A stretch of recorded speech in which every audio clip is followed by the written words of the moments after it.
Hello students, welcome to RT Academy. और जैसा कि मैं आपके साथ हमेशा रहा हूँ, सिलेबस के स्टार्टिंग से लेकर के अब क्वेश्चन पेपर के प्रैक्टिस पे किस टाइप के क्वेश्चन है, इंपॉर्टेंट क्वेश्चन पे हम प्रैक्टिस कर रहे हैं। तो मैं नागेंद्र साहू आपके साथ बना हुआ हूँ और बना रहूँगा, लेकिन आपको भी हमारे साथ बना रहना है। किस तरीके से बना रहना है? हमारे चैनल को सब्सक्राइब करके। सब्सक्राइब करिए हमारे चैनल को और हमारे लेक्चर्स को लेते रहें। इंपॉर्टेंट क्वेश्चन की भरमार है यहाँ पर, बहुत सारे क्वेश्चन है आपके लिए यहाँ पर, इस चीज को याद रखें। सेकेंडली, जो हमारे ओल्ड व्यूअर्स हैं वो लाइक और शेयर जरूर करें, लोगों तक पहुंचे ये इंपॉर्टेंट क्वेश्चन भला हो लोगों का। तो समय नहीं बर्बाद करेंगे, आज का हमारा चैप्टर चलेगा इकोसिस्टम, और इस इकोसिस्टम पे हम ढेर सारे क्वेश्चन लेके रखते हैं। चलिए चालू करते हैं क्वेश्चन की बम्बार्टमेंट। और क्वेश्चन की बम्बार्टमेंट अगर करते हैं तो हम सबसे पहले बात कर रहे हैं एक नंबर के क्वेश्चंस पे। तो एक नंबर के क्वेश्चन की बात करें मेरे भाई, तो चलिए एक नंबर के क्वेश्चन पे आ गए। सबसे पहला क्वेश्चन है, how is stratification represented in a forest ecosystem. Stratification का मतलब है एक तरीके का डिस्ट्रीब्यूशन है, फॉरेस्ट में कौन कौन से प्लांट कहां पर हैं। ये क्वेश्चन अगर देखें तो the stratification, the vertical distribution of species, vertical distribution of species का है at different levels in a forest ecosystem can be represented as, सबसे पहले जो tall emergent trees होते हैं वो आते हैं, then हमारी canopy trees होती है, then understory trees आते हैं, ये top most layer में पाए जाते हैं, then shrubs हैं, herbs and grasses, then सबसे बड़े हमारे, वही बात सिंपल सी बात है यार, अगर बड़े plants की बात की जाएगी सबसे बड़े plants हमारे tall plants आएंगे, tall emergent trees आएंगी, then canopy trees आएंगे, then understory trees आएंगी, and shrubs, then herbs, then grasses। इस तरीके से हमारा क्वेश्चन बनता है। इस क्वेश्चन से कहीं ज्यादा इंपॉर्टेंट एक क्वेश्चन रखा है मैंने, what does R represented in the given equation for productivity in an ecosystem GPP minus R is equal to NPP. ये क्या होता है? ये एक फॉरेस्ट का देखा गया है कि एक फॉरेस्ट में अगर फोटोसिंथेसिस हो रही है तो बेसिकली क्या है कि वहां पर प्रोडक्टिविटी क्या हो रही है। तो साइंटिस्ट ने एक मेथड बनाया है, ग्रास प्राइमरी प्रोडक्टिविटी, यानी जब सनलाइट पड़ रही है तो फोटोसिंथेसिस हो रही है, और इस फोटोसिंथेसिस के दौरान कितना प्रोडक्टिविटी हुई है, तो हमने उसे ग्रॉस प्रोडक्टिविटी में जोड़ा है, यानी जो टोटल अमाउंट है प्रोडक्शन का ड्यूरिंग फोटोसिंथेसिस, उसे आप बोल रहे हैं ग्रॉस प्राइमरी प्रोडक्टिविटी। अब सोचिए, इसी ग्रास प्राइमरी प्रोडक्टिविटी में अगर हम रेस्पिरेशन को माइनस कर दें, अरे भाई प्लांट अगर फोटोसिंथेसिस कर रहा है तो रेस्पिरेशन नाम की भी चीज तो कर रहा है। रेस्पिरेशन में क्या कर रहा है? वो एनर्जी को कंज्यूम कर रहा है। अगर प्लांट फोटोसिंथेसिस में ग्लूकोज को बना रहा है तो उस ग्लूकोज का ऑक्सीडेशन भी हो रहा है, तो कुछ पानी तो रेस्पिरेशन में भी खत्म हो रहा है ग्लूकोज उसका। तो सवाल ये उठा कि हाँ यार बात तो सही है, तो हमने उस ग्रास प्राइमरी प्रोडक्टिविटी से जब आर को माइनस कर दिया, रेस्पिरेशन को, अब जो प्रोडक्टिविटी काउंटेबल है उससे हम बोलते हैं नेट प्राइमरी प्रोडक्टिविटी। भाई प्रोडक्टिविटी वही तो है जो हमने बचाया। आप खाना खा रहे हैं 10 किलो, लेकिन आप खाना कंज्यूम कर दे रहे हैं कहीं खाने में, उसको डाइजेस्ट करने में, तो वो थोड़ी ना प्रोडक्टिविटी मानी जाएगी। प्रोडक्टिविटी वो है जो आपने बचाई है। सेम एज यहाँ पर, what does R represent in the given equation for productivity in an ecosystem. In the given equation for productivity in ecosystem GPP minus R represent the energy utilized by plants or producers in respiration. Okay, तो इस पे question important है, याद रखिएगा, important question है। Mention any two reason why the primary productivity varies in different type of organism. क्यों primary productivity different होती है? देखिए, कुछ प्लांट्स हैं जिनमें लीव्स ज्यादा हैं, कुछ प्लांट्स हैं जिनमें लीव्स छोटी है, तो उनकी प्रोडक्टिविटी में डिफरेंस तो आ ही जाएगा। The primary productivity varies in different types of ecosystem as it depends upon plant species। Plant species पे है, कोई छोटे प्लांट्स हैं, कोई बड़े प्लांट्स हैं। ओके, चलिए स्टार्टअप पे तो क्वेश्चन ना आ जाएगी, इस पे अगला क्वेश्चन हम आपको देखेंगे। तो अगले क्वेश्चन पे हम चलेंगे, क्योंकि जैसा कि मैं हमेशा आपके लिए क्वेश्चंस, अच्छे क्वेश्चन रखता हूँ जिससे आपको क्वेश्चंस समझ में आए। जीपीपी और एनपीपी पे डिफरेंस देखिए पूछ लिया गया, क्वेश्चन वही है सेम। आगे बढ़ेंगे, स्किप करेंगे इसको, प्रोडक्टिविटी पे आगे चले। व्हाट इज सेकेंडरी प्रोडक्टिविटी, देख लीजिए सेकेंडरी प्रोडक्टिविटी क्या है। What is the secondary productivity? Secondary productivity is defined as the rate of formation of new organic matter by the consumers. अभी प्रोड्यूसर्स ने फोटोसिंथेसिस के दौरान ग्लूकोज को बनाया, अब हम कंज्यूमर्स उसको खाएंगे, और जब कंज्यूमर्स उसको कंज्यूम करता है और अगर वो कोई न्यू मैटर बनाता है तो आप उसको बोलेंगे सेकेंडरी प्रोडक्टिविटी। क्या बोलेंगे? सेकेंडरी। सपोज हर्बीवोरस एनिमल्स हैं, प्लांट की प्राइमरी प्रोडक्टिविटी को हर्बीवोरस एनिमल्स ने यूटिलाइज किया। अब जब हर्बीवोरस एनिमल्स ने उसको यूटिलाइज किया तो क्या होगा?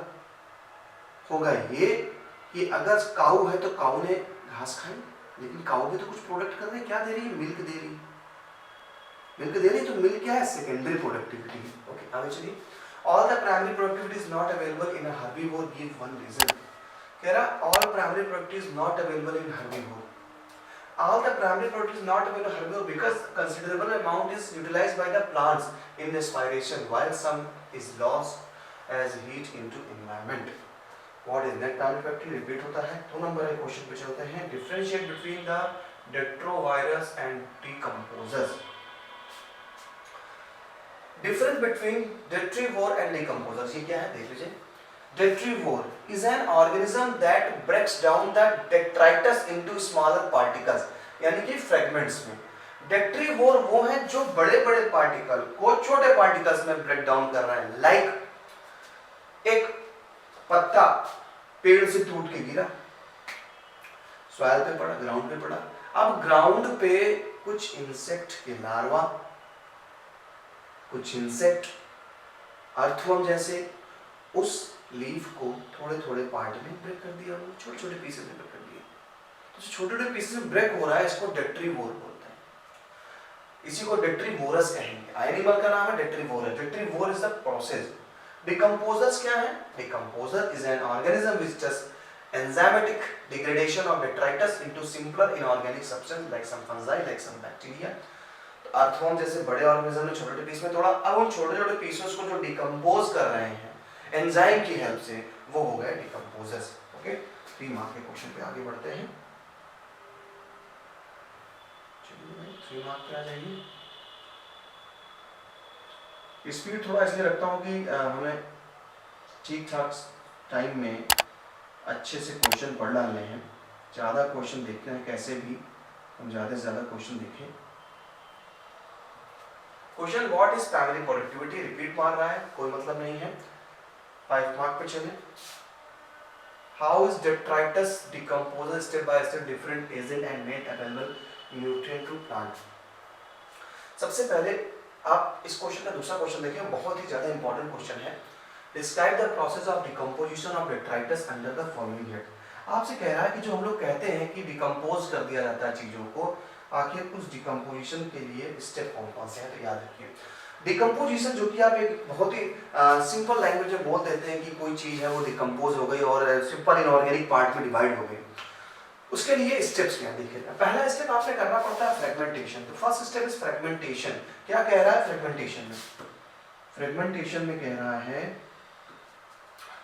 पहले प्रोसेस के name fragmentation, then leaching, then catabolism, then humification, then mineralization. ये आपके पास 5 स्टेप है। Fragmentation, leaching, catabolism, humification, mineralization. Fragmentation क्या है? Is the process of breaking down of detritus into small particles. Fragmentation एक ऐसा प्रोसेस है जिसमें ब्रेक डाउन किया जाता है डेट्राइटस के थ्रू स्मॉल पार्टिकल्स में। Leaching is the process by which water soluble inorganic nutrient go down into the soil origins and gets precipitated as unavailable salt। जब फ्रेगमेंटेशन हो रहा होता है तो स्मॉल अमाउंट में जो लिक्विड निकल रहा है उनसे, वो लिक्विड हमारी सॉइल प्रोफाइल में यानी कि सॉइल के लेयर में लीच होता हुआ नीचे आता है, उसी को बोलते हैं leaching. Catabolism is the process of degradation of detritus into simple organic material by the action of bacterial and fungal enzymes and their further conversion to inorganic। अब कैटाबॉलिज्म में काटा जा रहा है, समझ लीजिए ऐसे। तो यहाँ पर एंजाइमेटिक रिएक्शंस होती हैं जहाँ उसके कारण जो भी हमारा कॉम्प्लेक्स फूड था वो इनऑर्गेनिक कंटेंट में कन्वर्ट हो रहा है। ह्यूमिफिकेशन, ये क्या है? Humification is a process that leads to an accumulation of dark colored amorphous colloidal substance called humus which is highly resistant to microbial action and decomposes at a very slow rate।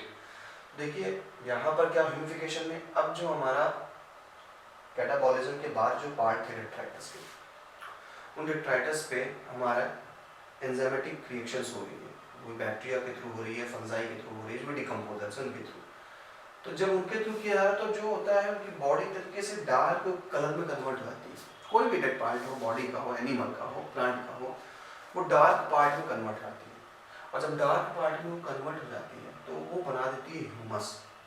तो humus को देखिए, humus है क्या? तो देखिए यहाँ से is a process that lead an accumulation of dark colored amorphous and colloidal substance called humus। तो ह्यूमस की डिफिनेशन आपको यहाँ से मिल जाएगी, ह्यूमस क्या चीज है। तो जो पत्ती सड़ रही थी, सड़ने के बाद जो डार्क ब्राउन कलर का बचा है वहाँ पे मटेरियल, अब वो ह्यूमस हो गया। Mineralization is the process by which humus is further degraded by microbial action and release inorganic nutrient। and last में क्या होता है हमारा, ये लास्ट में माइक्रोबियल एक्शन के थ्रू इनऑर्गेनिक न्यूट्रिएंट को रिलीज किया जाता है। तो ये इतना बड़ा प्रोसेस था हमारा। आपसे डेट्राइटिस के बारे में पूछे तो आपने लिखना है, आपसे पूछना है डिकम्पोजिशन के प्रोसेस क्या है, स्टेप्स क्या हैं, तब भी आपको ये लिखना है। डिकम्पोजर्स कैसे वर्क करते हैं तो ये भी आपको लिखना है, ये सारी चीजें लिखनी पड़ेगी। Explain the primary productivity that a factor the influence describe how the oxygen and chemical compound detritus control the decomposition. चलिए इनको भी देख लेते हैं क्वेश्चन के बारे में। चलें हम चलते हैं नेक्स्ट क्वेश्चन पे।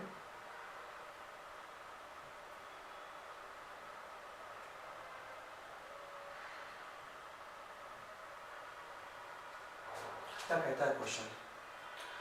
ग्रॉस प्राइमरी प्रोडक्टिविटी आपको पता है, नेट प्राइमरी प्रोडक्टिविटी पता है। अब किस पे डिपेंड करता है, तो जो हमें एक्स्ट्रा क्वेश्चन था कि कौन कौन से फैक्टर अफेक्ट करते हैं प्राइमरी प्रोडक्टिविटी। करिए कुछ सिंपल सी बात घुमा के पूछा, प्राइमरी प्रोडक्टिविटी का मतलब ही है ग्रीन प्लांट्स के थ्रू बनाया गया खाना। अब ग्रीन प्लांट्स के थ्रू अगर खाना बनाया जा रहा है तो फोटोसिंथेसिस को कौन कौन सी चीजें अफेक्ट करती हैं, तो मेरे भाई सनलाइट भी अफेक्ट करेगी, न्यूट्रिएंट अफेक्ट करेंगे, वाटर अवेलेबिलिटी अफेक्ट करेगी, टेम्परेचर अफेक्ट करेगा, types of plant species affect करेगा, photosynthetic capacity of plant affect करेगी। सिंपल सी बात घुमाया जा रहा है हमें, फोटोसिंथेसिस को यहाँ प्राइमरी प्रोडक्टिविटी नाम दिया जा रहा है। तो जैसे फोटोसिंथेसिस में चीजें हमारे फैक्टर्स रिस्पांसिबल होते हैं, सेम ऐसे यहाँ पर भी होंगे।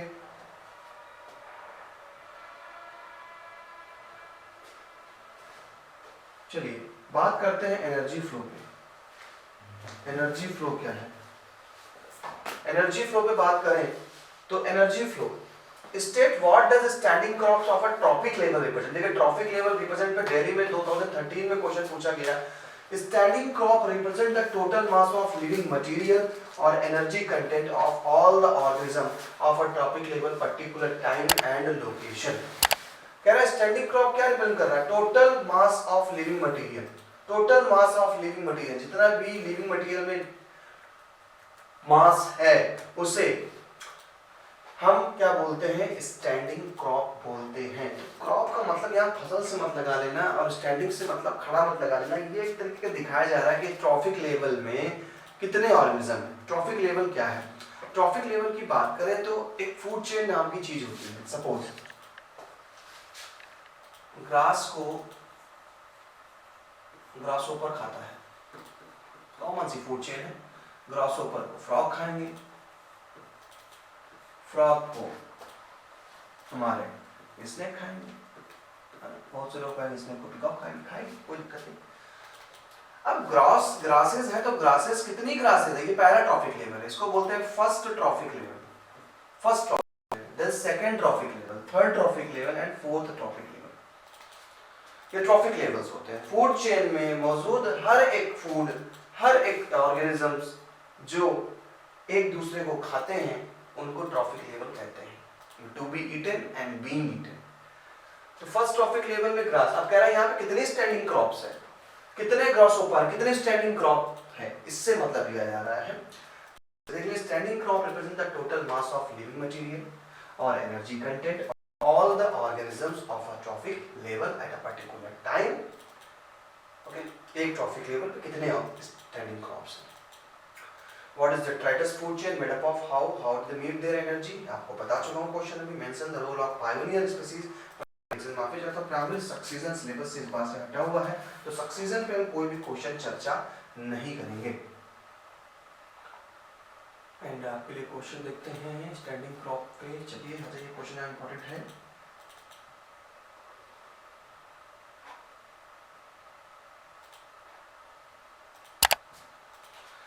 List any two ways of measuring the standing crop of a trophic level. Standing crop can be measured as biomass of living organism in unit area, number in unit area.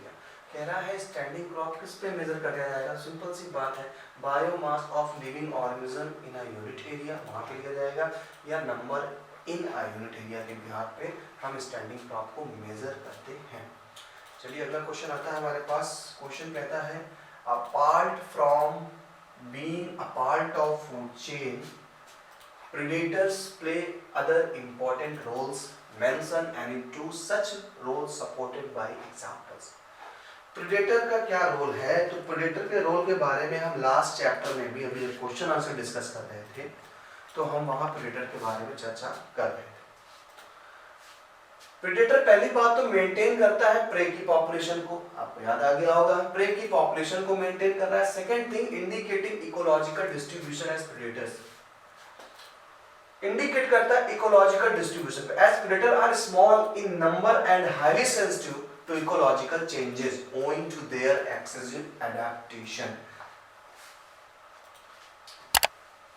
It is possible that a species may occupy more than one trophic level.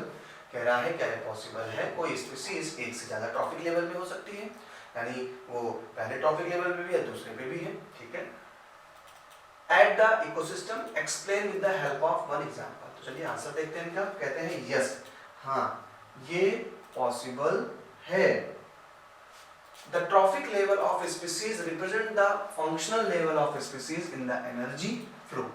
The preference of body habit depends on the available food and warmth. A single species may occupy more than one trophic level at the same time in ecosystem. For example, sparrow is a primary consumer. Sparrow एक primary consumer है.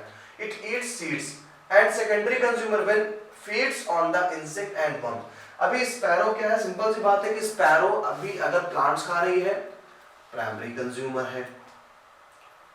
Primary consumer मतलब first trophic level, लेकिन जब उसको seed नहीं मिल रहे हैं तो वो मजबूर हो जाती है, फिर वो इंसेक्ट को खाएंगे, तो हो जाएंगे सेकेंडरी कंज्यूमर का भी रोल प्ले करते हैं। तो अच्छा क्वेश्चन याद रखिएगा। Name the type of food chains responsible for the flow of larger fraction of energy in aquatic and terrestrial ecosystem respectively. Mention one difference between the two food chain. देखो जरा ध्यान से question. Here name the type of food chain. Name the type of food chain. Sorry. Name the type of food chain responsible for the flow of larger fraction of energy in an aquatic and a terrestrial ecosystem respectively. Okay, mention one different. चलो different करना भाई। तो food chain in aquatic ecosystem is the grazing food chain. Aquatic grazing food chain. In terrestrial ecosystem it is detritus food chain. देखिए थोड़ा सा यहाँ पर कुछ चीज मैच हो रही है टाइपिंग में।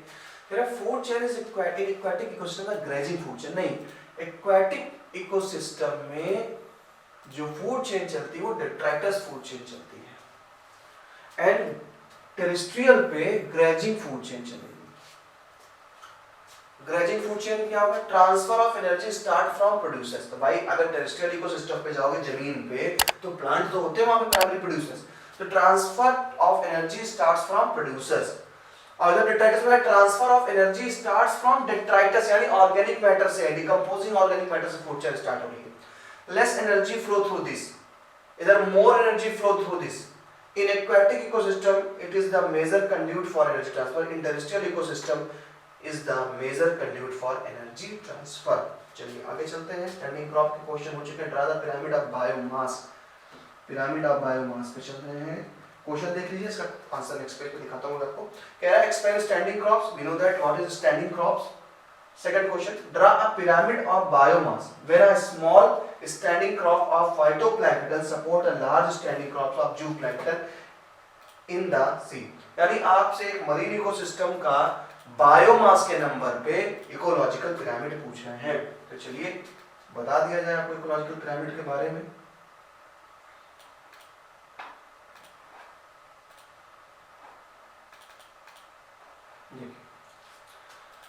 Standing crop represent the total mass of living material or energy content of all the organisms of a trophic level at a particular time and location. Primary consumer, primary producer. Inverted pyramid of biomass, small standing crop of phytoplankton support large standing crop of zooplankton. ये क्या कह रहा है? सी में phytoplanktons के जो number होते हैं वो कम होते हैं, क्योंकि प्राइमरी प्रोड्यूसर्स अगर देखें तो प्राइमरी प्रोड्यूसर्स वहां पे फाइटोप्लैंक्टन हैं, एंड प्राइमरी प्रोड्यूसर्स जो है फाइटोप्लैंक्टन, इनके नंबर कम है इन कंपैरिजन टू उन पे डिपेंडेंट जो जूप्लैंक्टन है। अब सवाल आ रहा होगा सर फाइटोप्लैंक्टन ही नहीं पता क्या होता है, तो क्या समझिए प्लांट सी में या किसी भी वाटर बॉडी में प्लांट की वो स्पीसीज जो बहुत ही यानी कि एक तरीके से माइक्रोस्कोपिक होती है प्लांट की स्पीसीज माइक्रोस्कोपिक है, वो फाइटोप्लैंक्टन है, फ्लोट कर रहा है। जूप्लैंक्टन क्या एनिमल की स्पीसीज बहुत माइन्यूट है, वो हमारे जूप्लैंक्टन हो गए।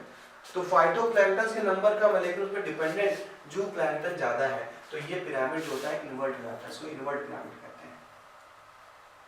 तो ये इन्वर्टेड पिरामिड है। ये अगर सीधा होता, अगर हम टेरेस्ट्रियल में बात करेंगे, एक ग्रासलैंड में बात करेंगे तो घास के मैदान में घास ज्यादा पाई जाएगी और उस घास पे डिपेंडेंट ग्रासहोपर उनसे कम पाए जाएंगे, फ्रॉग उनसे कम पाए जाएंगे, स्नेक उनसे कम पाए जाएंगे।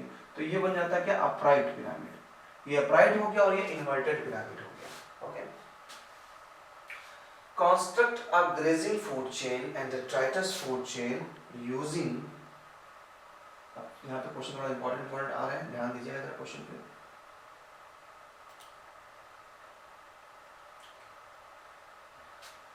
Construct a grazing food chain and detritus food chain using the following 5 links each. Earthworm, bird, snake, vulture, इन सबको सेट करके एक हमें फूड चेन तैयार करना है। तो ग्रेजिंग फूड चेन में आप किसको लेंगे? ग्रेजिंग फूड चेन में अगर लेंगे आप तो ग्रास से स्टार्ट होगा, then grasshopper, then bird, then snake, then vulture कर दीजिए। अब अगर डेट्राइटस पे लेना तो आपको पता है डेट्राइटस फूड चेन हमेशा स्टार्ट होगी डिकम्पोजिंग ऑर्गेनिक मटेरियल से। डेड डिकम्पोजिंग ऑर्गेनिक मटेरियल, तो dead and decaying plant matter था, उसको अर्थवर्म। अब अर्थवर्म क्या हो गया यहाँ पे? डेट्राइटस हो गया, डेट्रीवोरस भी कह सकते हैं, डेट्रीवोरस। अर्थवर्म को बर्ड खा जाएगी, बर्ड को स्नेक और वल्चर खा गए, बड़ा खतरनाक बात थी। नेक्स्ट क्वेश्चन चलते हैं। Differentiate between the two different types of pyramids of biomass with the help of an example. Pyramid of biomass refers to the relationship between producers and consumers in terms of biomass. The pyramid of biomass refers to the relationship between producers and consumers in terms of biomass can be. अगर biomass के behalf पे अगर आप producers और consumers को देखेंगे तो pyramid हमेशा अपराइट बनता है। जैसे कि मैंने बताया कि अगर आप ग्रासलैंड पे ले लें तो ग्रास किस बात बता रहे? बायोमास के बिहाफ पे। बायोमास क्या है? वेट के बिहाफ पे। ग्रासेस का अगर वेट देखा जाए तो ज़्यादा ही रहेगा। उसके बाद ग्रास को खाया ग्रासहोपर में, उनका बायोमास कम। ग्रासहोपर से कम बायोमास हमारे फ्रॉग का, और फ्रॉग से कम बायोमास वल्चर कर दीजिए, स्नेक कर दीजिए यहाँ पे। तो ये जो पिरामिड बना, ये पिरामिड बना है आपका अपराइट पिरामिड। लेकिन यही पिरामिड इनवर्ट भी हो जाएगा। कब हो जाएगा? समझ लीजिए, पहले क्वेश्चन आपको दिखा देना है। अगर अभी आप देखा ना ओशियन वाला, तो ऐसे ओशियन पे ये इन्वर्ट हो रहा था, फाइटोप्लैंक्टन वहां की तरह इन्वर्ट कर रहा था उस जगह पे। तो ओशियन में या हम एक्वाटिक इकोसिस्टम की बात करेंगे तो बायोमास की कहानी उल्टी हो जाएगी उस पे, वहां पे इन्वर्टेड पिरामिड बनेगा। चलिए अब पिरामिड आप बायोसवा टू देखिए, इन्वर्टेड बना है, क्या लिखा है? Inverted pyramid of biomass, small standing crop of phytoplankton support large standing crops of zooplankton में करता है। तो ये देखिए इसका इन्वर्टेड भी बन गया। अगला क्वेश्चन देखिए इसी पे जरा।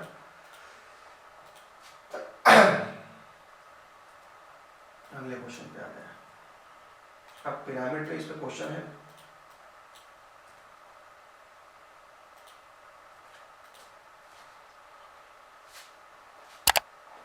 ये तो आपका क्वेश्चन रहा नहीं, सक्सीजन पे construct N ideal pyramid of energy when 1, 10, 100,000, 10,000 lakh, 10 lakh joule of sunlight is available।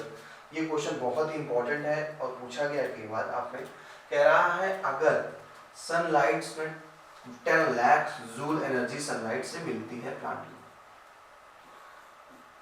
Okay, तो आप एक आइडियल पिरामिड एनर्जी का पिरामिड ड्रॉ करेंगे। एनर्जी का पिरामिड से मतलब क्या, इसके पहले एक चीज बता दें आपको, एक लॉ मैंने पढ़ा है था आपको 10% law of energy, 10% law of energy,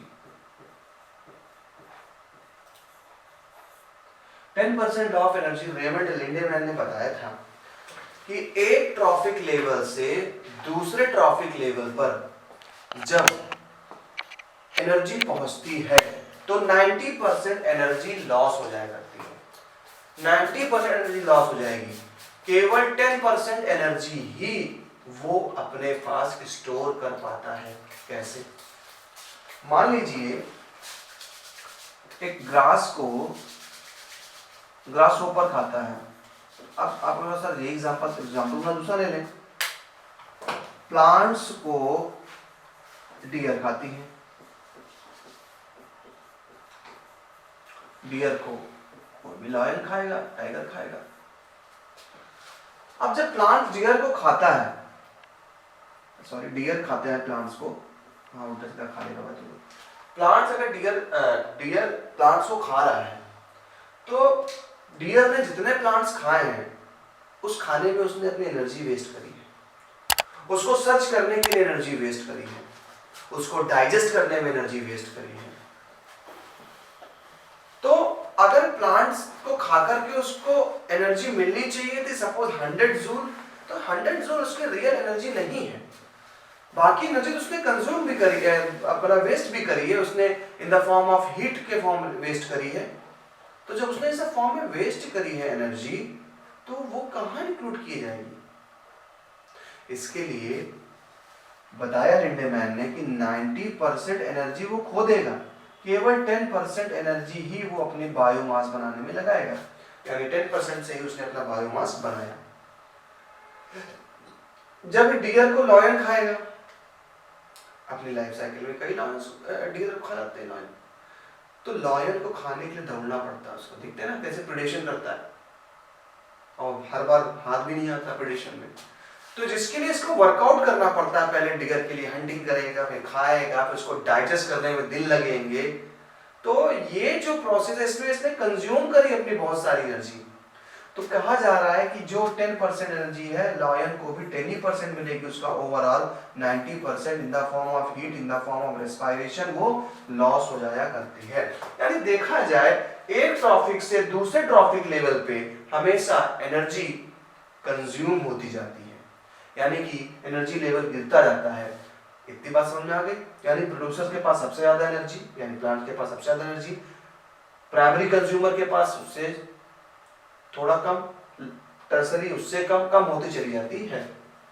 अब आपसे कहता है 1, 10, 100,000, 10,000 lakh, 10 lakh joule energy sunlight से है। तो एक साथ चीज और याद रखना है आपको, जितनी भी एनर्जी आती है सनलाइट से, प्लांट केवल उसका 1% यूज करता है।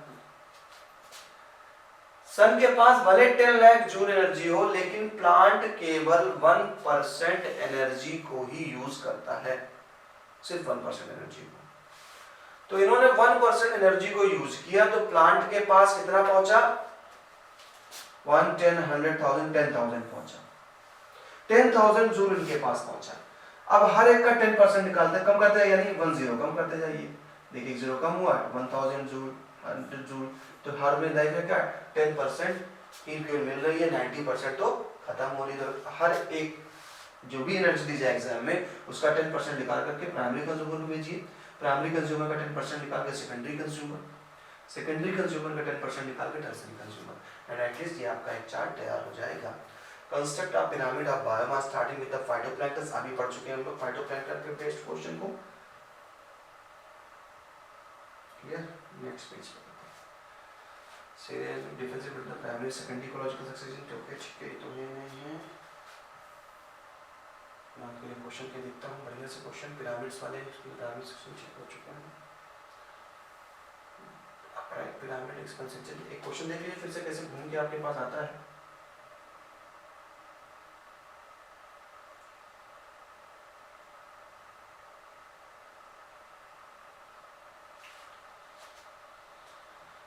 Explain the significance of ecological pyramid with the help of an example. Why are the pyramids referred to as upright or inverted? पहले कह रहा एक्सप्लेन करो एक इकोलॉजिकल पिरामिड का सिग्निफिकेंस क्या है एग्जांपल के साथ, और अपराइट और इन्वर्टेड का क्या मतलब। तो देखिए सिग्निफिकेंस क्या है इकोलॉजिकल पिरामिड्स का। हम पिरामिडिकली एक तरीके से इकोलॉजिकल रिप्रेजेंटेशन देख लेते हैं, एक ग्राफिकल रिप्रेजेंटेशन देख लेते हैं कि ग्राफ में अगर किसी फूड चेन को हम देखना चाहें तो हम देख करके पता लगा सकते हैं उस फूड चेन में कंज्यूमर ज़्यादा है, डिकम्पोजर ज़्यादा है, क्या ज़्यादा है। तो ये सिग्निफिकेंस आपके सामने बढ़िया सा दिया गया, थ्योरेटिकल है, सिग्निफिकेंस आसानी से देख लीजिए। और इस सिग्निफिकेंस के बाद आपसे पूछता है कि अपराइट का मतलब क्या है और इन्वर्टेड का मतलब क्या होता है। तो मैंने अभी बताया था जब पिरामिड सीधा बने, यानी जब कभी भी प्रोड्यूसर्स का नंबर ज्यादा रहे बेस पर, उसके बाद प्राइमरी कंज्यूमर उससे कम, टर्सरी कंज्यूमर उससे कम, तो ऐसे पिरामिड को आप बोलते हैं अपराइट पिरामिड। क्या बोलेंगे? Upright pyramid. जब प्रोड्यूसर्स नंबर ज्यादा होंगे और जब किसी भी फूड चेन में प्रोड्यूसर्स नंबर कम हो गए, जैसा कि आप देख रहे हैं प्रोड्यूसर्स नंबर क्या हो गया, देखो यहाँ पर कम हो गया। जहां पर सी की फाइटोप्लैंक्टन की बात की थी, फाइटोप्लैंक्टन है, ये फाइटोप्लैंक्टन है। फाइटोप्लैंक्टन यानी कि प्रोड्यूसर्स हैं। जहां कभी भी किसी भी आप अगर देखेंगे पिरामिड्स में, अगर वहां पर प्रोड्यूसर्स के नंबर कम हो जाते हैं बेटा, तो आपने उसको बोलना है कि ये उल्टा हो गया है, यानी कि ये इन्वर्टेड हो गया है। तो ये डिफरेंस है अपराइट और इन्वर्टेड।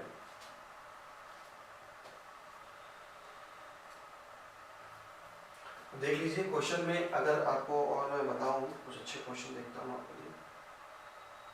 सीजन पे तो क्वेश्चन आपका annual function of reservoir and nutrient cycle में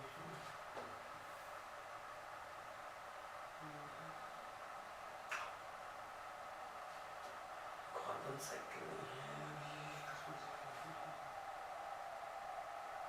क्वेश्चन इस पे हो जाता है। चलिए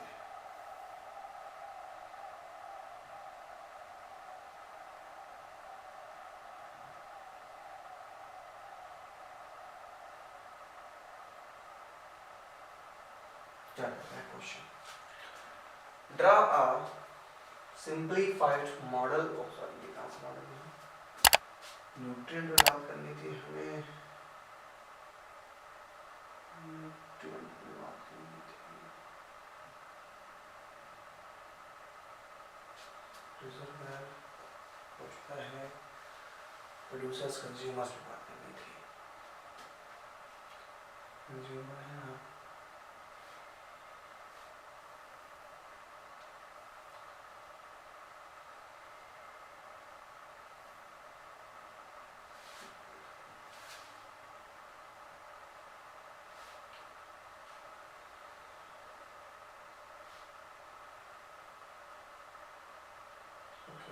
What is the standing crop? Standing state.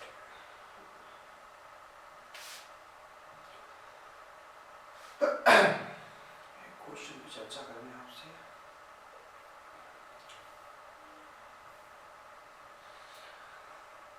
Mineralization is completed, energy flow is completed, primary consumers, secondary consumers, okay, and it is primary succession भी हो गया है। क्वेश्चन आपको तैयार, अब आ जाइए तो how the primary successions bear a pyramid number of large population of insect। हाँ पिरामिड पे क्वेश्चन बोर्ड बहुत पूछता है, तो थोड़ा सा उसके क्वेश्चन में एक्स्ट्रा देख ले रहा हूँ आपके लिए। क्वेश्चन आ गया हमारे लिए, ड्रा पिरामिड। कहता है question, draw a pyramid of numbers of a situation where a large population of insect feed upon a very big tree. पहले इस लाइन को समझिए, कह रहे हैं पिरामिड आपको ड्रॉ करना है और इस पिरामिड को ड्रॉ करना है, कह रहा है एक प्लांट है, एक ट्री है, उस ट्री पे आपको एक पिरामिड ड्रॉ करना है। देखिए बड़ा अच्छा क्वेश्चन है ये, अभी थोड़ा ढूंढने में टाइम लगा लेकिन ये इंपॉर्टेंट क्वेश्चन है। क्योंकि अभी मैं आपसे कह रहा था कि अगर हम टेरेस्ट्रियल इकोसिस्टम की बात लें तो टेरेस्ट्रियल इकोसिस्टम के प्लांट में हमेशा अपराइट बनेगा, बिकॉज टेरेस्ट्रियल में ग्रासेस होंगी या प्लांट्स होंगी, वो ऑन द जो भी प्राइमरी कंज्यूमर उससे ज्यादा ही होगा। अगर आप ऐसे ही आइडिया लगा लें कि अगर आप एक ग्रासलैंड में हैं या फॉरेस्ट जाते हैं तो फॉरेस्ट में किस चीज के नंबर ज्यादा होंगे? सिंपल सी बात है, जो प्लांट्स हमारे उनके नंबर ज्यादा होंगे। चाहे इतनी आबादी बढ़ जाए, प्लांट ज्यादा होने, प्लांट ही नहीं तो फॉरेस्ट खाएगा, फिर तो खेल का मैदान हो गया। तो अभी तक आप कहते रहे हैं कि जब भी कभी भी हम on the basis of the number of organism एक टेरेस्ट्रियल इकोसिस्टम पे ग्रासलैंड पे लेंगे तो हमेशा प्रोड्यूसर ज्यादा रहेंगे। लेकिन उसी का एक ये उल्टा क्वेश्चन है, कह रहा है अगर लार्ज पॉपुलेशन ऑफ इंसेक्ट को देखें, इंसेक्ट की पॉपुलेशन और एक ट्री के इकोसिस्टम पे, भाई वो भी तो इकोसिस्टम है, ट्री प्रोड्यूसर है, वो भी इकोसिस्टम है। कह रहा the insect in turn are eaten by small birds. अब इन इंसेक्ट को खाने वाली स्मॉल बर्ड्स हैं, ठीक है, which in turn are feed upon big birds, और उन छोटी छोटी चिड़ियों को बड़े बड़े बिग लाइक दैट ईगल हो गया, हॉक हो गया, ये इनके को खा जाते हैं। तो कह रहा है इसका एक पिरामिड ड्रॉ करिए। तो इसको हम लोग हाइड ही करके रखते हैं, इसको हम लोग करेंगे पहला क्वेश्चन देखें, इसको सॉल्व करते हैं।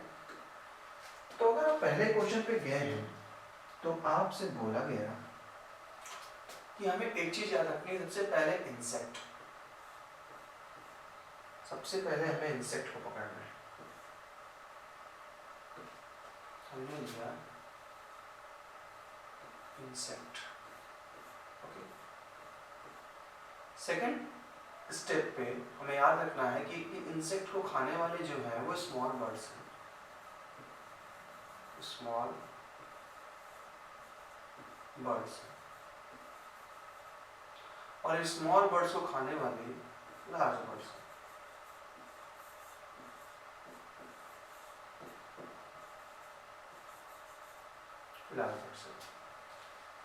हमारे इंसेक्ट डिपेंडेंट थे हमारे ट्री पे। अब आप इकोलॉजिकल पिरामिड पढ़ते हैं और इकोलॉजिकल पिरामिड में आपको हमेशा याद है कि आप बेस पे प्रोड्यूसर्स लेते हैं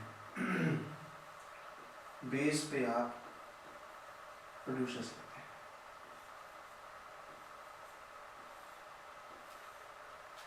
प्रोड्यूसर्स के बाद आप जिसको भी लेंगे वो हमारे होते हैं primary consumer, primary consumer. Primary consumer के ऊपर कौन डिपेंडेंट होता है? तो वो होते हैं secondary consumer, secondary consumer. Secondary के ऊपर जाएंगे तो टर्सरी कंज्यूमर। ये इकोलॉजिकल पिरामिड का रूल होता है, क्योंकि प्रोड्यूसर्स किसी भी फूड चेन में हो, प्रोड्यूसर्स हमेशा इनिशिएट करते हैं एनर्जी को। प्रोड्यूसर्स ही वो हैं जो सोलर एनर्जी को ट्रैप करते हैं और सोलर एनर्जी को ट्रैप करके आगे कंज्यूमर्स को सप्लाई करते हैं, इसलिए उन्हें जगह पहले दी जाती है। It's a rule. तो हमने प्रोड्यूसर्स को पहले ले लिया अकॉर्डिंग टू द रूल। चलो भाई प्रोड्यूसर्स आ गए रूल के अकॉर्डिंग। अब प्रोड्यूसर्स को कंज्यूम करता है प्राइमरी कंज्यूमर, जस्ट प्रोड्यूसर्स के बाद प्राइमरी कंज्यूमर आ गया। प्राइमरी कंज्यूमर को कंज्यूम करते हैं सेकेंडरी कंज्यूमर, वो आ गया, एंड लास्ट में टर्सरी कंज्यूमर आ गया। अब इस चीज को यहाँ पे पुट अप करो, चलो पुट अप करो, आंसर देते हैं इसका।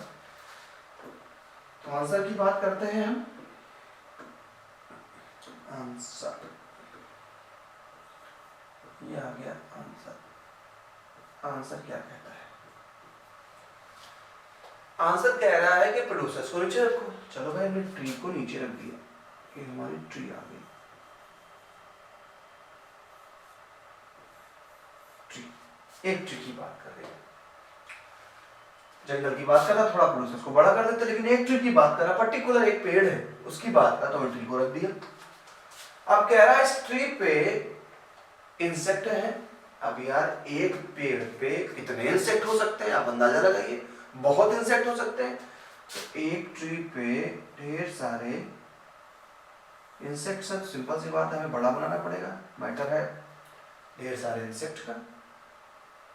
चलो अब कुछ ज़्यादा ही बड़ा हो गया है, कुछ और छोटा कर दिया, कुछ ज़्यादा ही बड़ा हो गया है तो थोड़ा छोटा कर दिया जाएगा।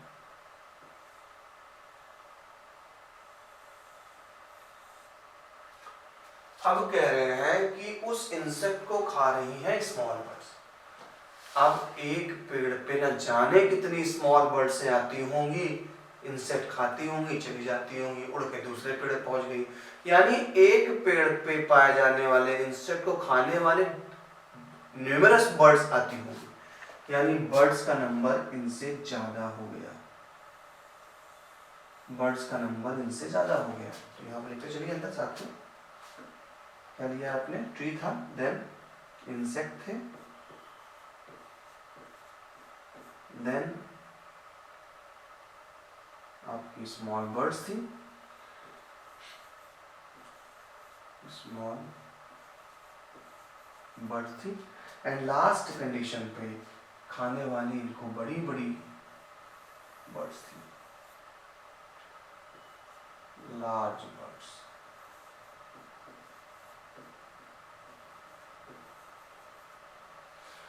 आप देख रहे हैं कि पिरामिड्स जिस हिसाब से अपराइट होना चाहिए था, पिरामिड अपराइट ना होकर के उल्टा हो गया।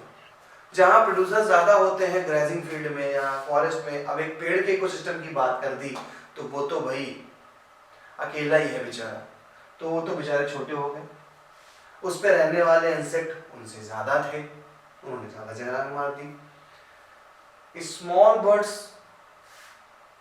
उनसे ज्यादा, लार्ज बर्ड उनसे ज्यादा, यानी नंबर के बेस पे हमारा अगर देखा जाए तो एक ग्रास लैंड में पिरामिड ये बनेगा, लेकिन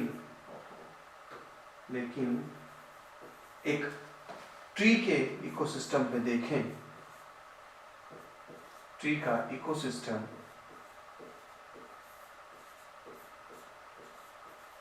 तो ये इन्वर्ट हो गया, यानी ये पिरामिड आपका अपराइट पिरामिड हो गया और ये आपका इन्वर्टेड पिरामिड हो गया। एक अपराइट और एक इन्वर्टेड पिरामिड आपका बन गया। तो ये क्वेश्चन बहुत अच्छा है कि नंबर के बेस पे हम ये नहीं कह सकते कि हमेशा पिरामिड अपराइट ही बनेगा, इन्वर्टेड भी हो सकता है। बायोमास के बेस पे भी हमेशा अपराइट नहीं बनेगा, इन्वर्टेड भी हो सकता है। लेकिन एक पिरामिड ऐसा है जो हमेशा अपराइट बनेगा। सोचिए कौन सा, वो है पिरामिड ऑफ एनर्जी। एनर्जी के बिहाफ पे अगर आप पिरामिड देखेंगे तो वो पिरामिड हमेशा अपराइट बनेगा। सवाल उठता है क्यों? तो उस क्यों के जवाब के लिए आपको समझनी पड़ेगी फिर से एक चीज, 10% law of energy given by Lindeman. Lindeman ने जो 10% लॉ ऑफ एनर्जी बताई थी उसके अकॉर्डिंग चलेंगे तो प्रोड्यूसर्स के पास एनर्जी हमेशा सबसे ज्यादा एनर्जी प्रोड्यूसर, यानी प्रोड्यूसर हमेशा बड़े ब्रैकेट में जाएगा, इसके पास सबसे ज्यादा एनर्जी।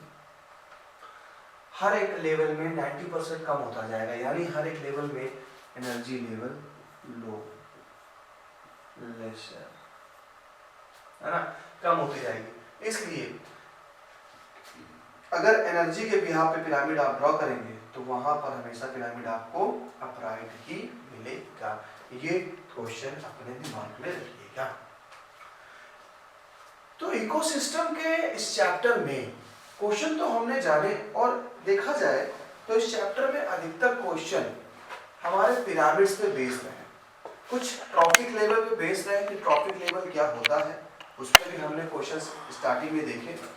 हमने डेट्रीवोर और डिकम्पोजर में डिफरेंस को जाना, हमने मैकेनिज्म ऑफ डिकम्पोजिशन को जाना जहां पर चीजें डिकम्पोज हो रही थी। हमने कुछ क्वेश्चन जाने